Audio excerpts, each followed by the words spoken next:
Pour les protections auditives, il en existe deux types principaux. Vous avez ici les bouchons à oreilles que vous retrouvez là. Il peut y avoir plusieurs formes, en fait, deux majoritaires, qui sont jetables évidemment. Donc vous avez ici là une forme qui est profilée. Donc vous avez la partie qui pénètre dans l'oreille et la partie qui va sortir.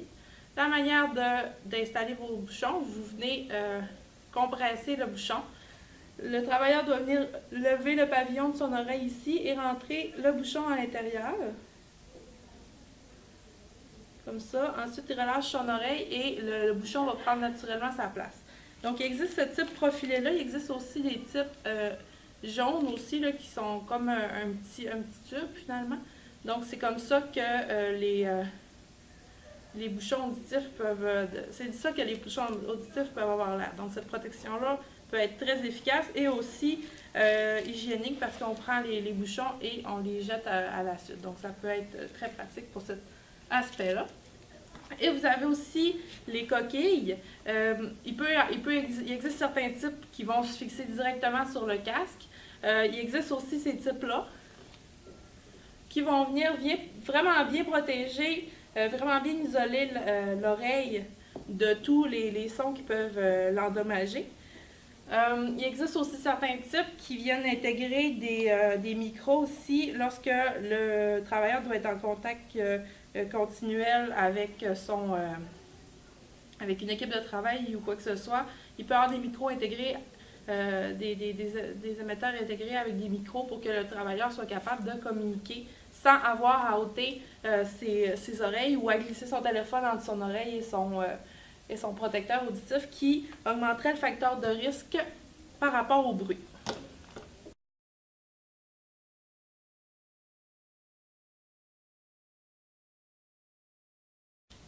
Pour ce qui est de la protection des yeux, il existe énormément de types de lunettes en fonction des applications, en fonction de la protection désirée. Généralement, c'est ce type de lunettes-là qu'on peut retrouver. Il existe, là, ici, avec des élastiques, il existe avec des branches comme des lunettes normales, donc, comme les lunettes que vous avez sûrement pour vos laboratoires. Ce qui est important, j'en ai déjà parlé, lorsque vous avez une lunette de protection, ce qui est important, c'est qu'une règle générale, c'est qu'on ne sera pas capable de passer notre doigt là, autour de la monture là, pour que notre doigt traverse comme ça. Regarde mes lunettes normales, vous voyez que c'est très facile pour moi de passer un doigt entre ma monture et mon visage, mais avec ces lunettes de protection-là, vous voyez que mon œil est protégé là, vraiment bien autour. Comme je vous disais, il existe plusieurs types de protection, mais le but recherché, c'est vraiment que le travailleur n'ait aucun risque d'entrée de contaminants chimiques, biologiques ou autres à l'intérieur de sa lunette.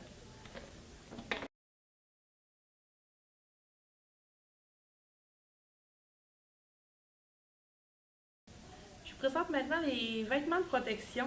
Il en existe plusieurs types. Encore une fois, dépendant de votre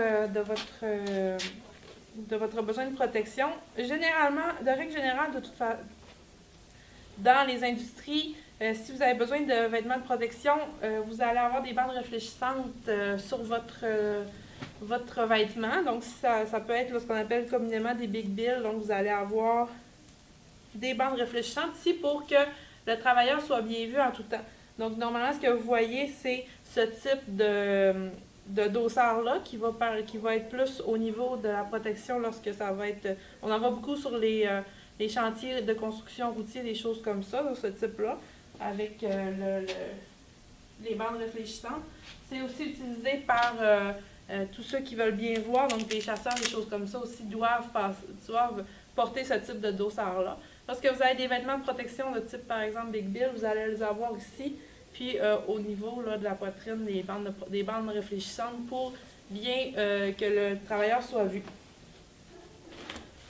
Il existe aussi différents types de protection, encore une fois, en fonction des contaminants. Vous voyez ici ce qu'on appelle une chienne, puis on peut appeler ça aussi un taille-vec, ou j'ai déjà entendu aussi là, des Dupont. Ça dépend vraiment, en fait, ce que ça indique, là, vous voyez ici, là, c'est la compagnie qui fabrique les protections, donc DuPont va venir fabriquer. Généralement, on va utiliser ce type de chienne-là pour protection contre les poussières, protection contre les fibres aussi, généralement, contre l'amiante. Donc, lorsque vous allez faire de la décontamination ou des relevés pour la quantité d'amiante dans certains endroits, vous pouvez être porté à utiliser ce type d'équipement de protection-là. Et aussi, là, on voit souvent lorsque les travailleurs vont faire là, de la réfection, lorsqu'ils vont venir travailler pour isoler des fours de cuisson, ils vont utiliser aussi ce type d'équipement de protection-là aussi. Il existe aussi certains endroits qui sont sensibles aux étincelles. Donc, ce qu'on peut demander aussi, il existe certains types de vêtements qui vont limiter la quantité d'électricité statique qui va être produite, qui ne comportent pas de pièces métalliques aussi. À ces endroits-là, souvent, les cellulaires, les choses comme ça sont interdits parce qu'il peut y avoir des risques de faire des étincelles.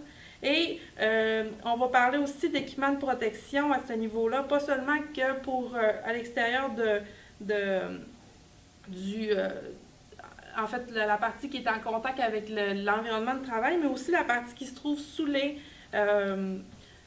vêtements, parce que si on a des risques de choc électrique, ben c'est important aussi que les sous-vêtements ne comportent pas de pièces électriques.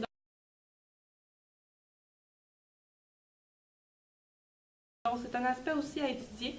Lorsque, par exemple, là, vous devez vous présenter dans ces endroits-là, ben vous savez, souvent pour les filles, particulièrement, les sous-vêtements, par exemple, les soutiens-gorge, sont constitués d'armatures électriques. Donc,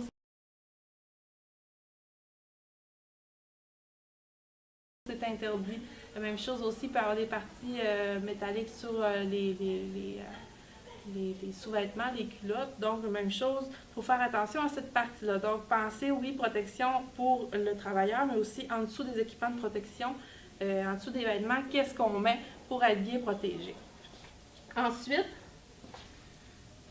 côté vêtements de protection, évidemment, il y a les bottes. Il existe une multitude de bottes en fonction du travail. Le but premier de la botte, c'est vraiment de protéger le travailleur des contaminants qui peuvent venir en contact avec ses pieds, mais aussi pour le protéger si jamais il y a un objet qui tombe sur ses orteils. Donc, si vous avez un type, où est-ce que vous voyez ici, là, à l'intérieur de la botte, la première partie, celle où les orteils là, est renforcée avec une plaque de métal.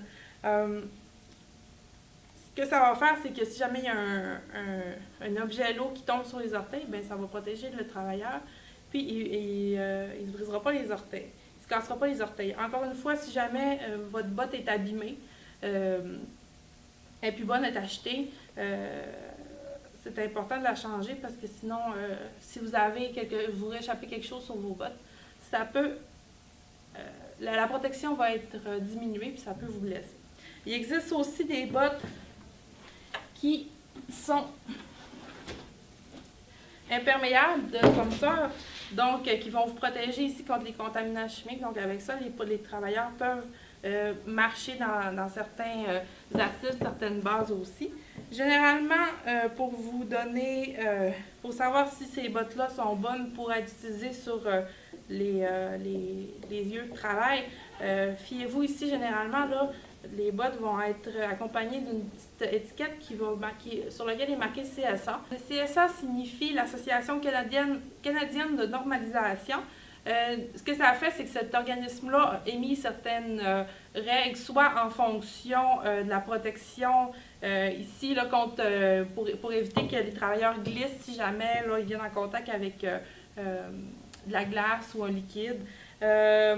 Il y a aussi des normes sur l'accumulation de charges statiques, ces choses-là. Donc, normalement, lorsque vous voyez, puis ici, c'est une règle générale, là, parce que chaque usine peut avoir des particularités, des besoins particuliers pour ce qui est des bottes de protection, mais normalement, lorsque vous voyez CSA, c'est une bonne indication que votre botte de travail va être adaptée au travail en usine ou au travail sur les chantiers de protection, les chantiers de construction, etc. Les bottes de protection aussi, c'est bien important d'analyser en fonction de la saison. Donc, vous voyez ici, il y a une protection au niveau, là, au niveau du caoutchouc ici. Mais ces bottes-là peuvent devenir très glissantes lorsqu'on veut marcher sur de la glace en hiver. Donc, il existe aussi des crampons pour venir rajouter en dessous des bottes pour s'assurer que les travailleurs, par exemple, si ils travaillent là, sur des toits, sur des édifices à l'extérieur, donc pour que les travailleurs soient vraiment bien protégés et qu'ils ne glissent pas lorsqu'ils ont leurs bottes. Il existe aussi ces types de protections-là qui sont des genouillères. Lorsque les travailleurs ont à passer beaucoup de temps à genoux, agenouillés par terre, ça peut être bien qu'ils aient ce type de protection-là. Donc, ça va éviter ici, là, comme je vous parlais, là, dans les risques là, ergonomiques, là, des charges statiques. Donc, lorsque le travailleur est continuellement sur ses genoux, il peut avoir des troubles musculo-squelettiques qui vont se développer à cause de cette position statique-là. Donc, ça peut vous aider à améliorer la posture ergonomique de vos travailleurs.